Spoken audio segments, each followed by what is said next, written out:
Hello mga ka-GV-kers!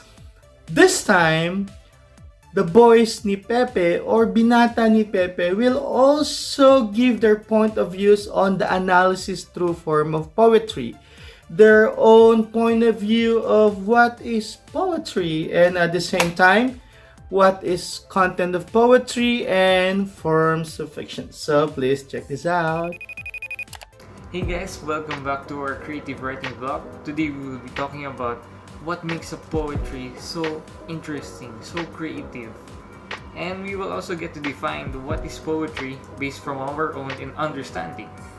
Not only that, but we will also explain what are the challenges when creating a poem.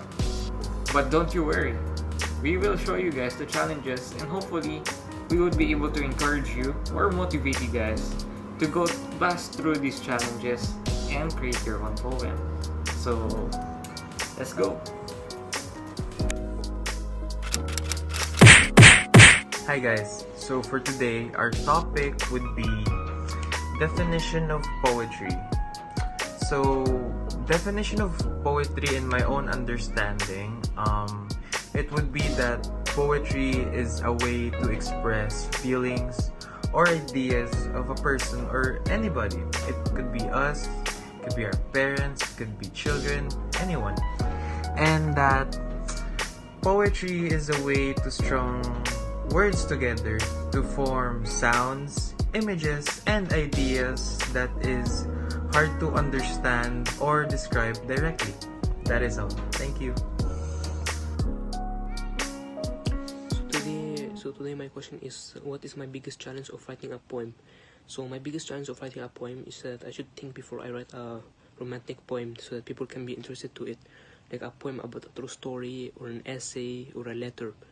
Like the poem should be like so romantic and so like real true story so that people can be interested to it, and that's how I write that's my biggest challenge of writing a poem.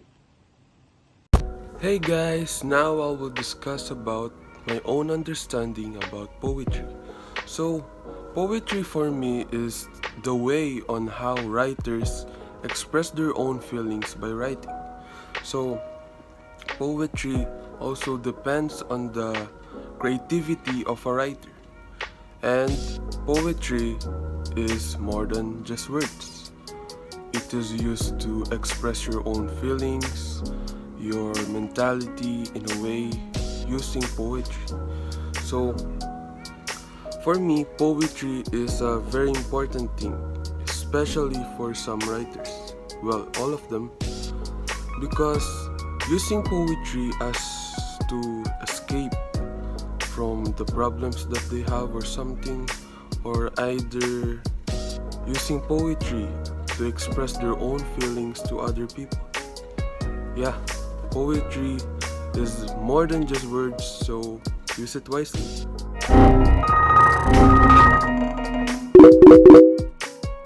Poetry has never been a foreign subject to me. As a student, teachers always bring up poetry in a literature or English class and the respective teachers that are very interested in poetry. Poetry has always been interesting to me. I always find them fascinating and I'm always intrigued by poetry. And that gives me enough drive and urge to write poetry myself. Although writing poetry has been fun, there are still some problems that I encounter. One of them is when I actually start off doing the poetry. First off, I am always stuck when I start doing a poetry. I can't think of a topic. There are some words that just won't rhyme, or there are some words that just have too much syllables. There are some words that are just not related to the topic at all. And constructing the entire poem in itself is already a very challenging task. Poetry naturally is very, very, very complex. It's difficult to make. And being able to plan out what you should do, the things that you have to take note of, there are some things that you have to keep your eyes on, there are things that you have to understand before even making a poem. So being able to plan out your poem, being able to think of a topic in advance can really elevate, can really make things easier for you, can really bring out more creativity and be more confident in the way you make poetry. Another problem is in the force behind the actual poem. There are some poems out there that are super good. They have amazing words, they have even syllables, but the force and the impact of the actual message or the experience, the emotion, the 2,000 years later. feeling of the actual poem just doesn't give an impact to the audience, to the people reading. For example, I have a haiku here that is very simple. Automobiles are eating up our resources. We will all die soon. Where's the impact in that? It's lacking enough force to make an audience very interested in it. It's very bland. So being able to add force, being able to add more emotion, maybe add more message to your poem can really bring out the poetry, can make it really stand out, can make it more interesting, very attractive to your audience.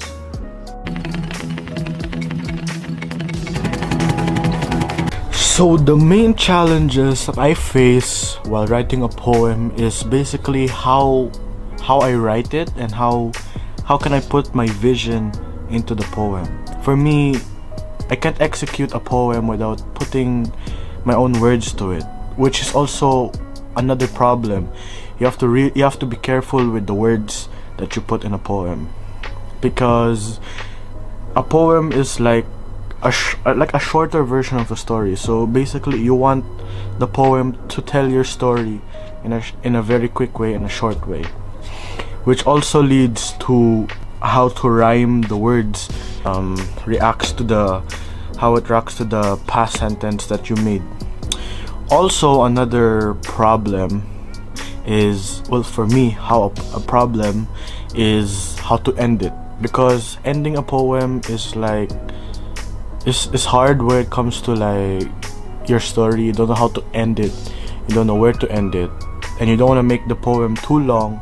That's my problem when it comes to writing poems, and yeah, those are the challenges I have to face. So what was my biggest challenge in writing a poem is usually like whenever I have to construct a sentence that rhymes, or whenever I have to think of the words I'm gonna say. There are times that I would experience mind block and etc. Like how will I progress even further, to how will I write my poem, and so on. Like I'll admit that there are many more factors, and that hinders my progress from writing a poem. So do I think I can improve or fix this problem or challenge that I'm facing to write a poem? As a student, I think yeah, anyone can improve, and I would also love to improve as well, to improve my skills in writing or thinking, or maybe to even improve my arsenal of vocabulary or words and etc. So maybe to overcome this challenge that writing a poem, I think maybe you gotta read more. You gotta try to maximize the things that your experiences of reading and so on. I'm sorry about that. So that's my part of the vlog, and I hope I've answered some of the question that was asked. Thank you. For this third question, the poem that we chose is made by one of our group mates for an activity a couple of weeks ago. I'll be reading it, and it will be later explained by John Geronimo and Gabby Duque. If you want to read this poem yourself, here it is. Those times I have been with you had made me realize how much it made my feelings grow. You were someone that I had that would never make me sad. My tears fell from my broken heart. I feel like that my life is falling apart. As I stood there and watched you flow, I wanted to hold you and never let go. When darkness falls and we're apart, can love heal this lonely heart? Many shadows in the dark, and yet your light left a mark. So these 7 words, I pray you hold true. forever and always, I will love you.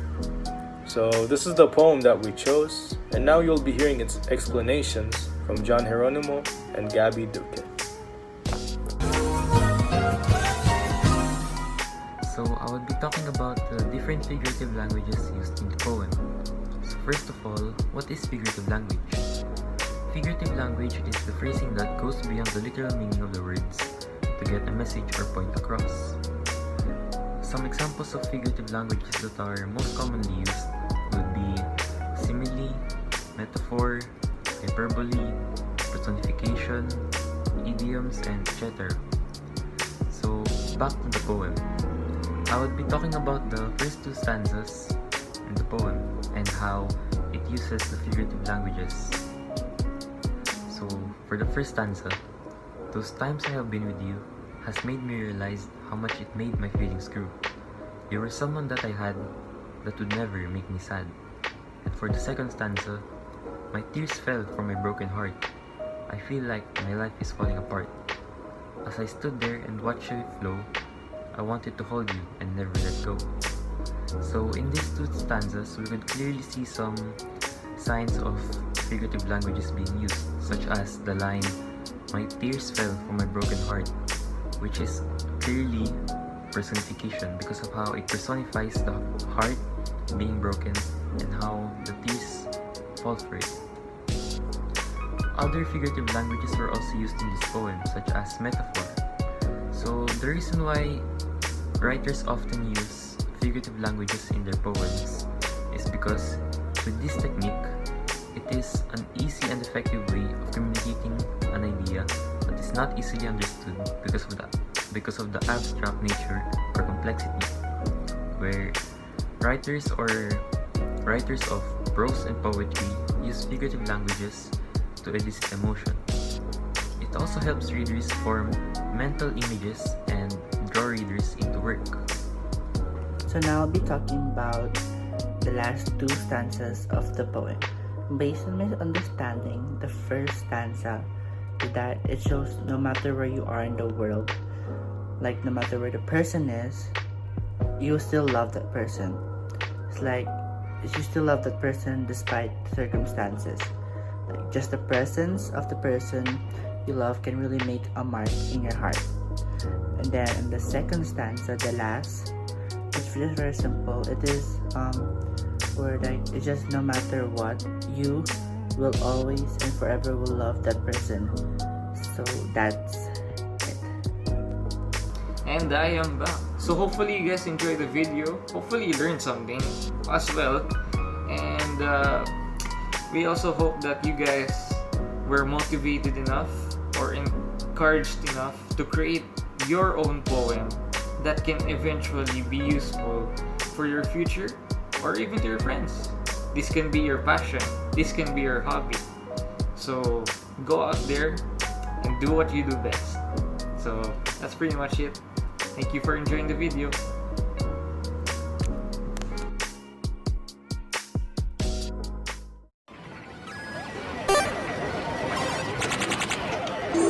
Choose your fighter.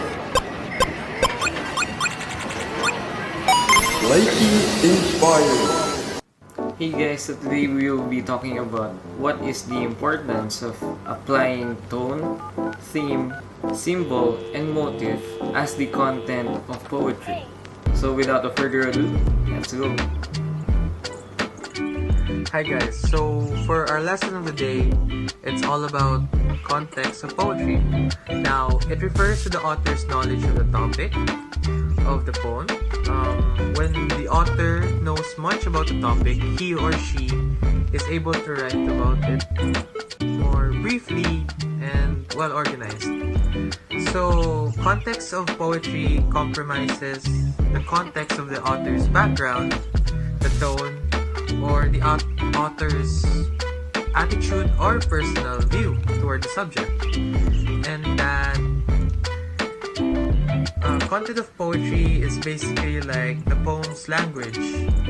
It makes use of the numerous elements that there is. A few examples would be the poem's topic, subject matter, words of choice, and the way you them. So, see you next time. Bye bye. The importance of tone as a content of poetry helps create an atmosphere and mood of what the author's attitude was towards their audiences and subject when writing their poem. It is also important because the readers will be able to feel what the author felt when writing their poem. Like, the poem can be either playful, harmful, or regretful, etc. And if the readers can be able to understand what type of tone is being used, then that poem can be considered a well-written and well-understood poem, and can be even considered one of the best poems written in their generation by many readers. Hey guys, so to further discuss what Abdullah has said in his previous clip about the importance of tone, yes, I do agree with him. Tone sets the mood, it sets the atmosphere of the poem or whatever you're reading. And I would like to add that the tone of the writer is very important because as it conveys a particular message to the reader, or shall I say it depicts a certain mood like that, or a certain atmosphere.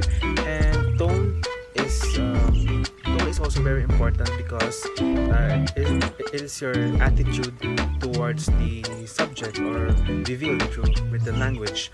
The tone influences people on how they would read the poem, in this case poem, and the tone could even give the reader an idea on how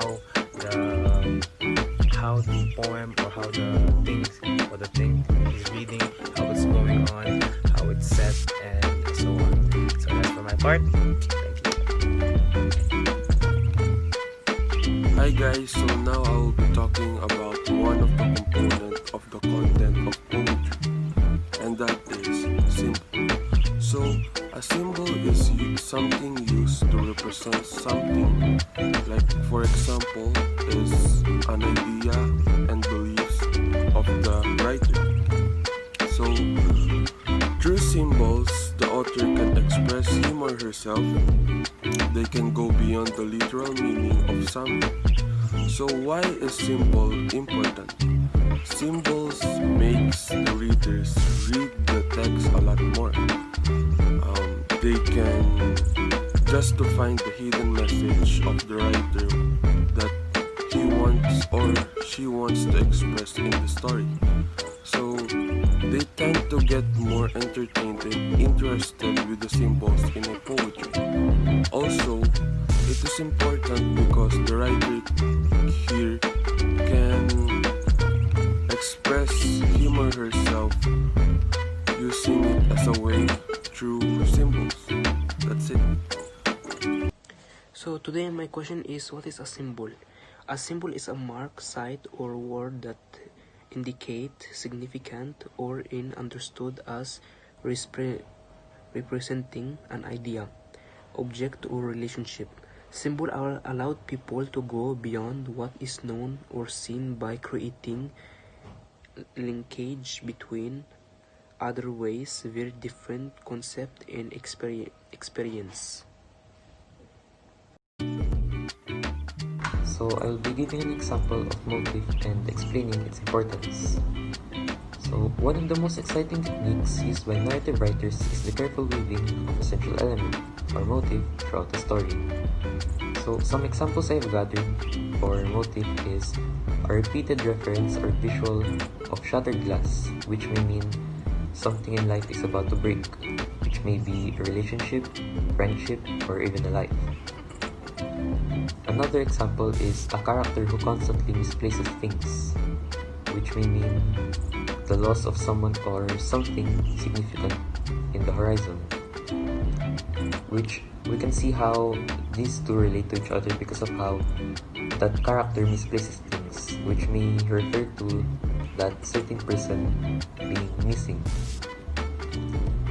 So these are examples of motifs because of how it uses repeated imagery of visual effects or objects where it can be a clue to what is about to unravel.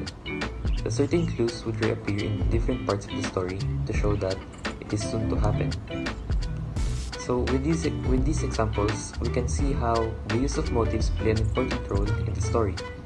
It is a technique used by authors that pushes readers into thinking critically. With this technique, we are able to understand different texts and how we look deeper into it. Without motifs, we wouldn't understand why certain things happen, such as imagery, where we wouldn't know why it occurs, and we would just think of it as a plain bland scene with no meaning behind it. Which is why motifs play an important role in stories because it would make us think critically and see the meaning behind, or in other words, think outside the box. So I'll be talking about motifs. A motif is a literary term that is an idea, object, or concept that it repeats itself throughout a text. A motif gives clues to theme or reinforce an idea an author wants to emphasize. A motif generally reinforces the theme of the text. A motif must be repeated throughout the text to be considered a motif. Some examples of motif is a dreamland. So a dreamland is a recurring word, and the theme is about an appreciation of Disneyland, or just how to describe Disneyland like that. So basically, the importance of a motif is to suggest a mood, a theme, or even a moral lesson. The importance of this is to give basically the main background of the poem or whatever is to be written. The theme of a poem is finding and discussing the overarching abstract ideas that the poem that are being examined in the poem. The theme of a poem is different from the subject of the poem because the subject of the poem deals with what the poem is about, while the theme of the poem is the idea that the poem is expressing about the subject of the poem. The reason why the poem is very important is because a poem's theme is part of the reason why the author created the poem in the first place. The author has a message that he wants to share to the readers, and he uses his poem as a way to get that message across. It also gives an insight to the readers about what the author is trying to portray or what the author is trying to show to the readers. Without an underlying without a unified theme, the poem will only contain arbitrary characters, arbitrary ideas, and arbitrary events. The theme functions as the understated but essential ingredient to making a poem meaningful. The theme of a story is important because the story's theme is part of the reason why the author wrote the story. The author has a message he wants to share with the readers, and he uses his story as a way to get a message across. A theme gives our readers better understanding of the main character's conflicts, experiences, discoveries, and emotions as they are derived from them. Through theme, a writer tries to give his readers an insight into how the world works or how he or she views human life. That is why themes are important. So I hope you guys enjoyed the video for today. Hopefully you learned more on how do these 4 different types of content for poetry help in creating a proper poetry. So yeah, thank you for enjoying the video.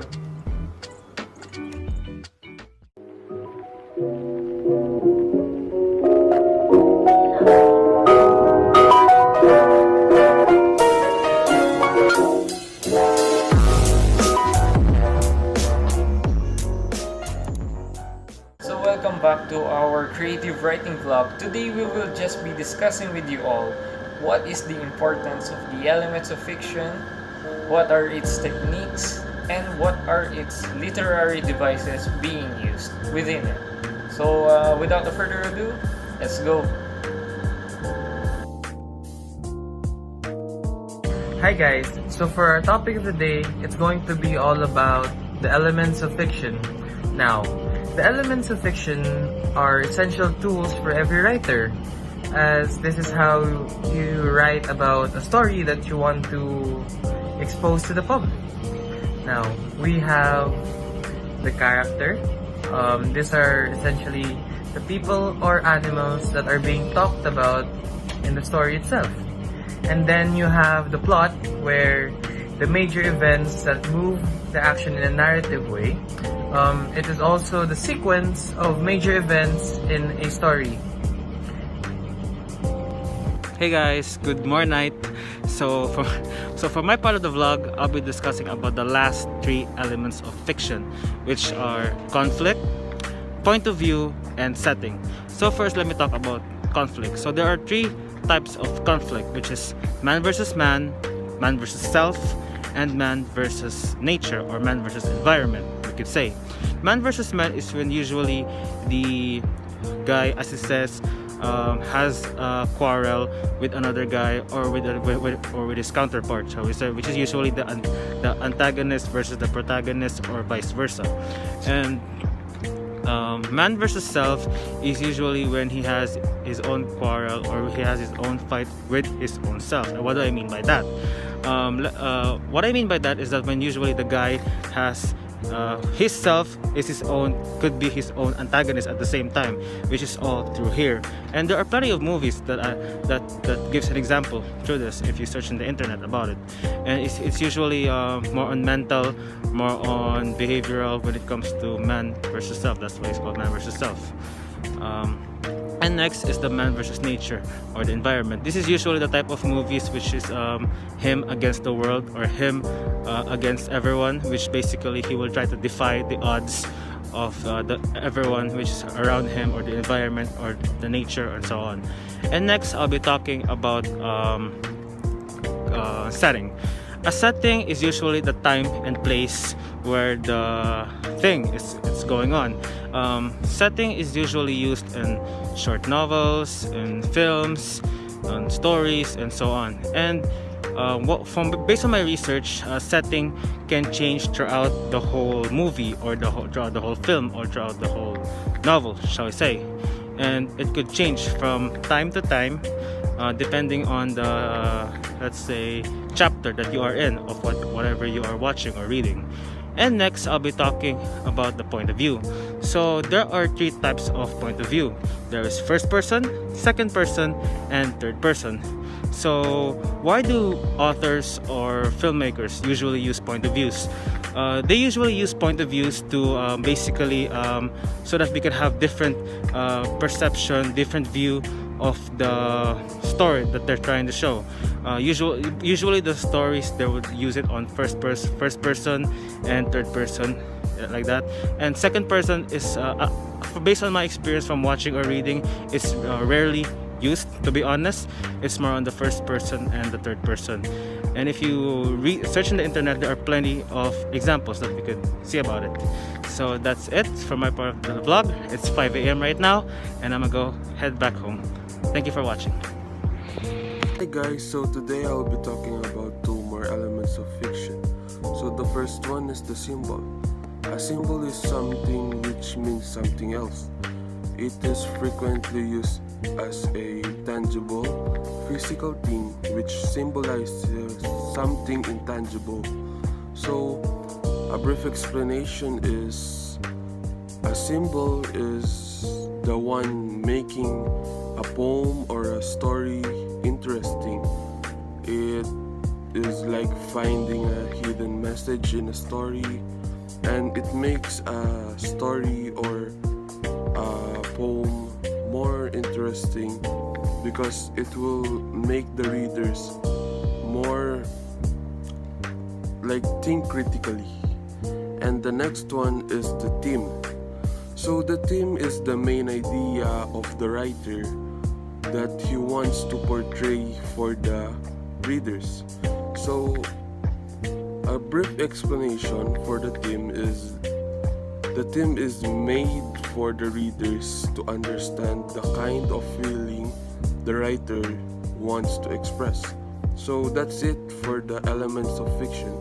For my conclusion, elements of fiction are the most important things in writing a short story because they represent the different explanation and in the interpretation of what is the meaning of the author and what he wants to deliver and what he wants to explain to the readers.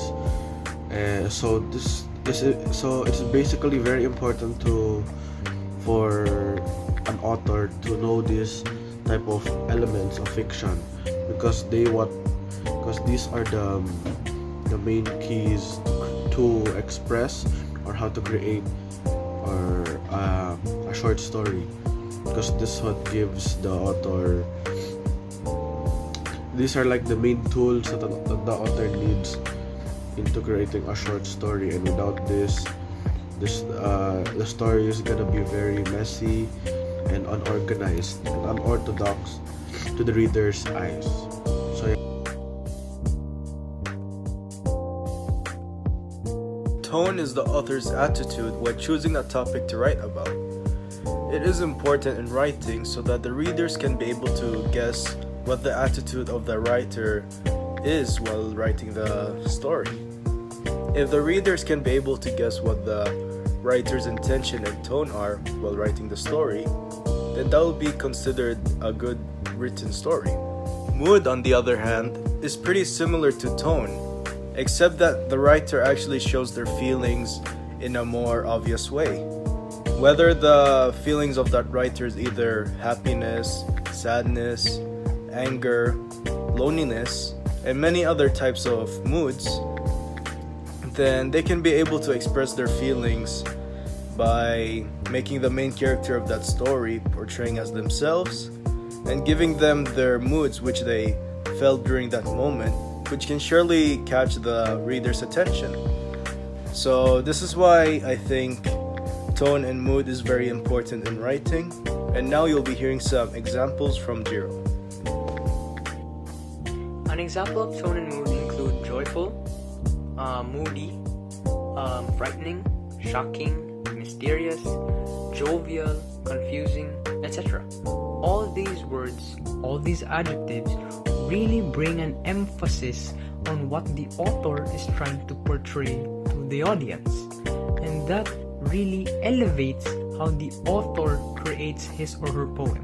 Remember, the author's number one priority is the audience's attention, and setting the tone and mood earlier from the get-go can really create the momentum that your poem needs to success.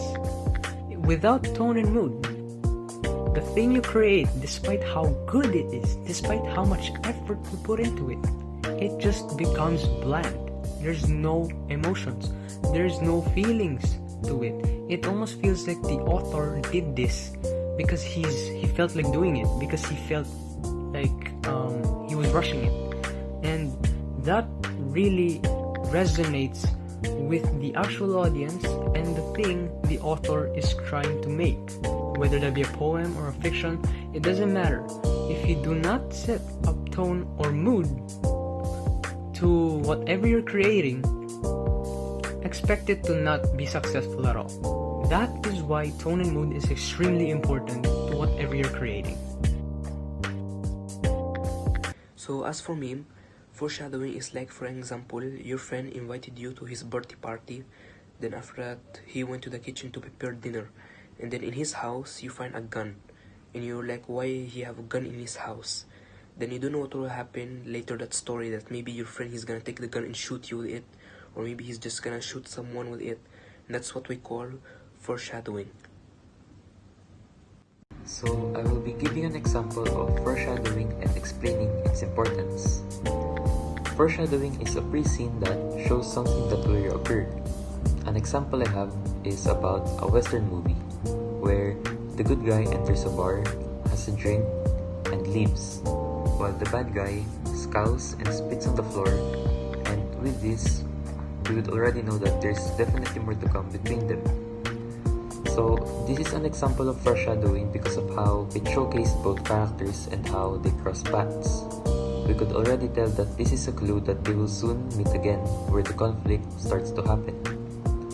This doesn't just apply to good and bad characters, but it may also occur in different stories such as romance, where an example would be the main characters meeting as children, which is an obvious hint that they would cross paths in the future. With the examples given, we could already see how the role of foreshadowing plays an important role in the story because of how it gives a hint on what will unravel later on in the story. Without foreshadowing, it would be hard to understand some parts of the story and why certain things happen. We wouldn't know why they showcase a certain location, why they showcase certain people crossing paths, and why specific information is given, which pretty much shows how important foreshadowing is in a story.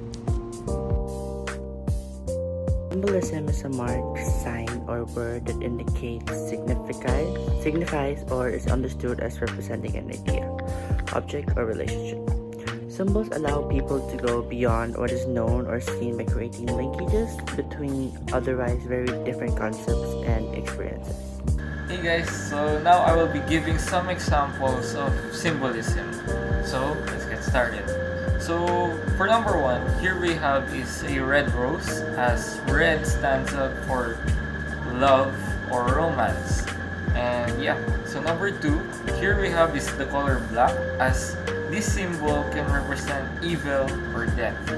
And for number three, here we have is ladder, as it stands out as a symbol between a connection between heaven and earth. And last but not the least, here we have is a broken mirror, as it can represent separation from both individuals in a relationship. So yeah, that's pretty much it for my examples for symbol. Hello, so I hope you guys enjoyed the video for today. Hopefully you learned something more on the elements of fiction itself, its techniques, and its literary devices. So for everybody who are actually more interested in learning more about fiction, good yan. So yeah, thank you. There you go mga ka-GVkers! You have heard the different point of views of the binata ni Pepe or the boys ni Pepe. So if you want to share your thoughts and opinions, please use the comment down below. And at the same time, please don't forget to ring the notification bell in order for you to be updated to my new videos. And don't forget also to subscribe. As I usually mention, subscribe now, laugh, and learn later. Once again, ito po ang inyong gurong vlogger ng Kuwait. Nag-iiwan sa inyo ng God bless you all and always keep safe.